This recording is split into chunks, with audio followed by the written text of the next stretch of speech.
আপনি আলহামদুলিল্লাহ আল্লাহর রহমতে আমাদের চিকিৎসায় এখন সম্পূর্ণরূপে সুস্থ মনে করতেছেন নিজেকে? আলহামদুলিল্লাহ আল্লাহর রহমত। সম্পূর্ণরূপে আল্লাহর রহমতে সুস্থ মনে করছেন। আপনার বর্তমানে শারীরিক বা মানসিক কোনো সমস্যা আছে কি? না। এখন আলহামদুলিল্লাহ কোনো সময় আল্লাহ সব দিক দিয়ে ভালো। জি, ঘুম, খাওয়া দাওয়া যা আছে সব আল্লাহর ভালো। আসসালামু আলাইকুম রাহমাতুল্লাহি ওয়া বারাকাতুহু।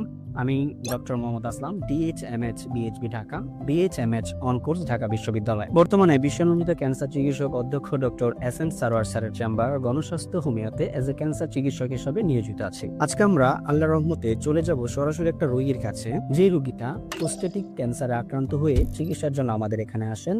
আল্লাহর রহমতে আমাদের এখান থেকে চিকিৎসা নিয়েছেন, নিয়ে বর্তমানে রোগীটা সম্পূর্ণরূপে সুস্থ আছে।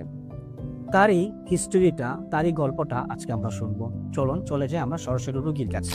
আসসালামু আলাইকুম। আসসালামু আলাইকুম। বাজান কেমন আছেন আপনি? আলহামদুলিল্লাহ। বাজান আপনার নাম কি? আমার নাম মোহাম্মদ আলমগীর হোসেন। জি। আপনার বাবার নাম? মজিবুর হক। আপনার মায়ের নাম? ফাতেমা বেগম। আপনার বাসা কোথায় বাজান? আমাদের বাড়ি মাতোয়াল। মাতোয়ালে কি আপনারা স্থানীয়? না, স্থানীয় না, আমার বাইরে এখন বাড়ি করছে আছে। মাতোয়ালে এসে বাড়ি করছেন? জি।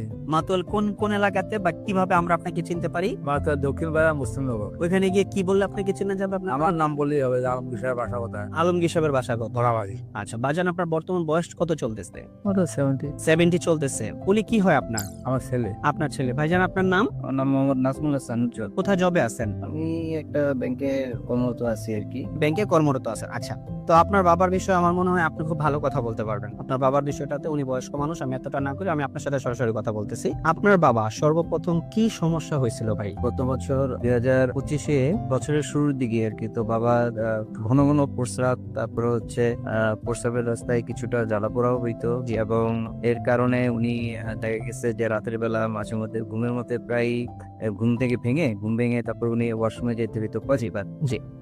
এট দ্য সেম টাইম ওনার স্বাস্থ্যের যে বর্তমান কন্ডিশন, ঠিক আছে, আস্তে আস্তে ধীরে ধীরে স্বাস্থ্যটা একটু কমতে শুরু করলো, ওজন হ্রাস হইতে শুরু করলো। বিভিন্ন ধরনের জটিলতা দেখি আমরা, অনেক আগে থেকে ডায়াবেটিস ছিল না, তো আমরা একটা পর্যায়ে যে সিদ্ধান্ত নিলাম বাসার সবাই, বাংলাদেশের যে বারডেমের হসপিটাল আছে, তো ওখানে যে আমরা যে নিয়মিত যে চিকিৎসাগুলো করে বা যেখানে পরীক্ষা নিরীক্ষা করে, ওখানে বিশেষজ্ঞ চিকিৎসকের শরণাপন্ন হবে। তো আমরা সেখানে বিশেষজ্ঞ চিকিৎসকের শরণাপন্ন হয়ে উনি নানান ধরনের পরীক্ষা নিরীক্ষা অনেক পরীক্ষাই করলেন, অনেক ধরনের পরীক্ষা নিরীক্ষা করার পরে উনি একটা সময় আইডেন্টিফিকেশন করতে পারলেন যে না, আমরা এই ধরনের একটা রোগে আক্রান্ত হয়েছি। কি রোগে আক্রান্ত হয়েছিল সেটা? সেটা ওই যে প্রোস্টেটিক ক্যান্সারে আক্রান্ত হয়েছেন আপনারা। আচ্ছা, তারপর ওনাদের বক্তব্য কি ছিল? তো ওনাদের বক্তব্য ছিল যে এখন এই ধরনের চিকিৎসা আসলে বাংলাদেশে খুবই ব্যয়বহুল, কিছুটা কয়েকটা ইনজেকশন নিতে হবে, আর হচ্ছে গিয়ে যে আরেকটা সার্জারি করতে হবে। যদি সার্জারি করে ফেলি তাহলে সার্জারি করে ফেলার পরে হয়তো ইনজেকশনটা আর নিতে হবে না, মাসে মাসে একটা ওষুধ খেতে হবে। তো অনেক ব্যয়বহুল। তো আমরা সিদ্ধান্ত নিলাম যে আমরা সার্জারি করে ফেলবো।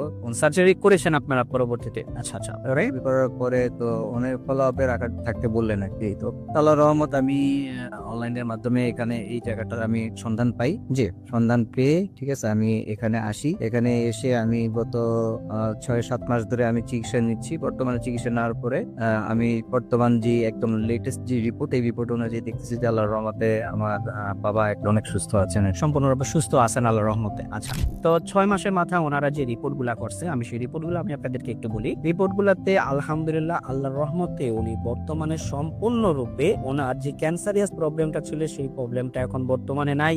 উনি মানসিক ভাবে এবং শারীরিক ভাবে সম্পূর্ণরূপে আলহামদুলিল্লাহ আল্লাহর রহমতে ভালো আছেন। চলুন রোগীর মুখ থেকে একটু শুনে আছি উনি মানসিক ভাবে এবং শারীরিক ভাবে বর্তমানে কি অবস্থা আছেন।